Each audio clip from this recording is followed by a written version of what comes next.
दोस्तों, आप लोगों ने सुना होगा कि यूजीसी जैसे काले कानून के विरोध करने वाले लोगों को सरकार ने अरेस्ट कर लिया। यह सरकार के बहादुरी की बात नहीं है, यह शर्म की बात है। ये आतंकवादी लोग नहीं हैं, ये देशद्रोही लोग नहीं हैं, ये वो लोग हैं जो अपने देश को बचाना चाहते हैं, जो अपने समाज को बचाना चाहते हैं। अगर ऐसे में इन लोगों को अरेस्ट कर लिया जाता है तो इसका सीधा सीधा एक ही तात्पर्य निकलता है कि सरकार जनता से हकीकत को छिपा रही है। जनता कुछ छिपाना चाहती है, बताना नहीं चाहती है। सरकार ने जो कानून बनाए हैं, सरकार हम लोगों से ज्यादा उस सरकार को पता है कि हमने क्या बनाया है। यह किसी बिरादरी के समूल नाश के लिए बनाया गया, किसी को शिक्षा से वंचित करने के लिए बनाया गया। कोई बात नहीं है भाई। आज हम लोगों के देश के नेता कहते हैं कि सवर्ण 10% है तो इनको साइड कर दो, ठीक है, मिटा दो, सवर्णों को मिटा दो। तो क्या गारंटी है कि कल आप अन्य बिरादरी वालों को नहीं मिटाएंगे? हम लोगों को मिट जाने की बात नहीं है, कोई बात नहीं है। धरती पर हर कोई आया है, हर कोई आया है, हर कोई मिट जाता है, तो कोई बात नहीं है।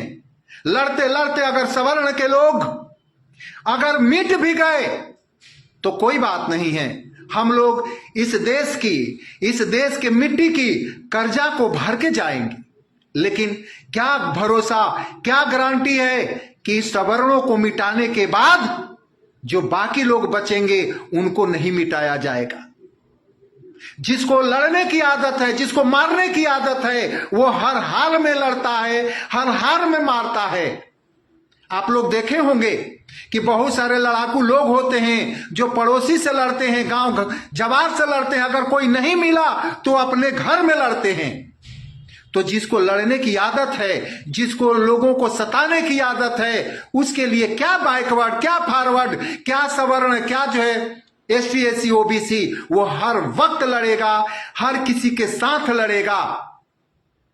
दोस्तों, यहां पर यह बात नहीं है कि यहां पर सवर्णों को आज दरकिनार कर दिया गया, और इसके पीछे एक ही कारण है कि वो 10% या 5% है। इसके लिए और दूसरी बात कि अपनी वोट बैंक बनाए रखने के लिए, अपनी सत्ता को बरकरार रखने के लिए लोग ऐसा सोचते हैं कि हम 85% के साथ रहेंगे तो हमारा कुर्सी बना रहेगा, हमारी सरकार बनी रहेगी। क्या करेंगे सरकार का? क्या करेंगे सरकार का जब दुनिया के सामने सर ही झुकाना है? जब अमेरिका हमारे फैसले करता है तो हम गद्दी पर बैठकर भी क्या करेंगे? एक स्वाभिमानी आदमी न केवल शान से जीता है बल्कि शान से मर जाने में भी यकीन करता है। क्या है ऐसा हमारी देश का क्या वजूद है कि एक विदेशी आकर हमारा फैसला करता है कि हम जो है क्या करेंगे और क्या नहीं करेंगे? क्या करेंगे वैसे सत्ता का, क्या करेंगे वैसे कुर्सी का, और क्या करेंगे वैसे जीवन का जो सर झुकाकर जीना पड़े? बेशक सत्ता है लोगों के पास, पावर है लोगों के पास, दबाया जा सकता है, सताया जा सकता है, मिटाया जा सकता है, कोई बात नहीं है। आप मिटा सकते हैं, मिटा सकते हैं, लेकिन जरा सोचिए कि क्या होगा जिस दिन आप पर गर्जिश आएगी। आज आप अपने देशवासियों को सता रहे हैं, कल विदेशी अगर आपको सताएगा तो आप क्या करेंगे? दोस्तों, यह बात बहुत बुरी है कि आज सवर्णों को अपना बात कहने का भी मौका नहीं दिया जा रहा है। और यह सवर्ण की बात नहीं है, मैं केवल सवर्ण की बात नहीं कर रहा हूं, मैं भारत के तमाम जातियों को, एक एक नागरिक के बारे में कह रहा हूं। हम लोगों के देश की सरकार किसी भी नागरिक के साथ नहीं है। अगर सरकार ओबीसी के साथ है तो आज ओबीसी को जाति के आधार पर आरक्षण नहीं मिलता, आज आर्थिक आधार पर आरक्षण मिलता। तो यह सरकार कहने को है कि वो उसके साथ है या उसके साथ है, वो किसी के साथ नहीं है। और एक और बात है, ऐसा भी बात नहीं है कि हम पब्लिक लोग नहीं समझ रहे हैं।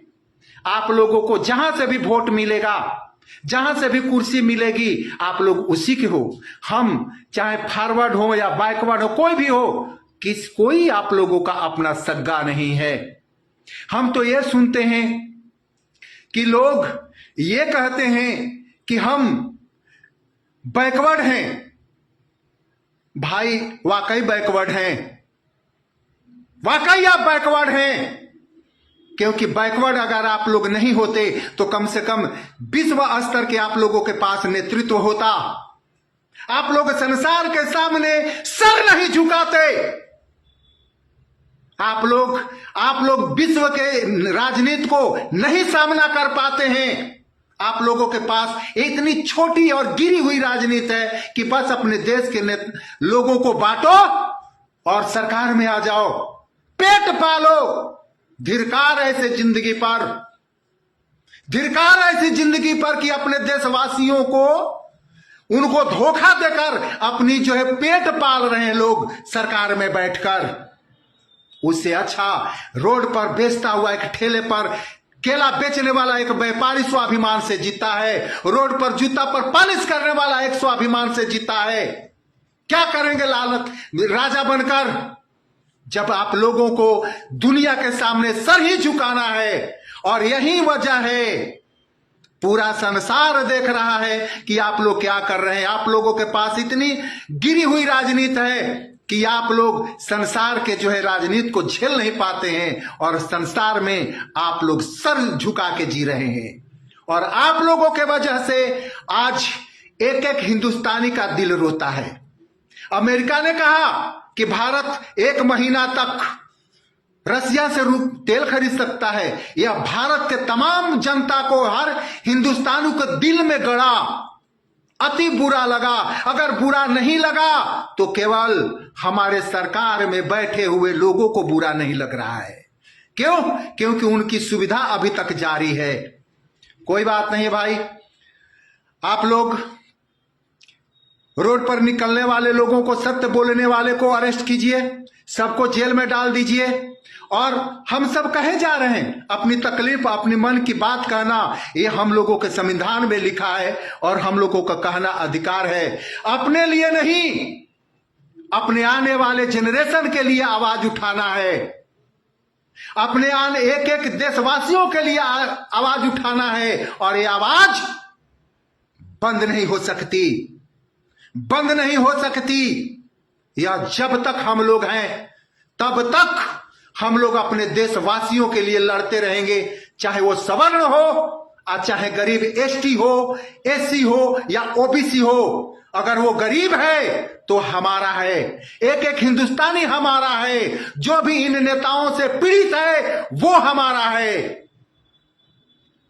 दोस्तों, हम सब ही एक दूसरे का साथ दे सकते हैं। हम सब अपनी बात को एक दूसरे तक पहुंचाकर एक दूसरे की मदद करनी है। इसलिए सहयोग करो और साथ निकलो। अगर साथ नहीं निकल सकते हो तो अपने मोबाइल से सहयोग करो, लेकिन करो, विरोध करो, गलत का विरोध करो। ये धर्म कहता है, ये कृष्ण कहते हैं, ये राम कहते हैं कि गलत का विरोध करो। और जब भी होता है तो सत्य का जीत होता है और असत्य हर वक्त पराजित होता है। अरे हम लोगों ने रावण के राज को समाप्त होते देखा है, कंस के राज को समाप्त होते देखा है, तो बाकी की क्या औकात है। धन्यवाद।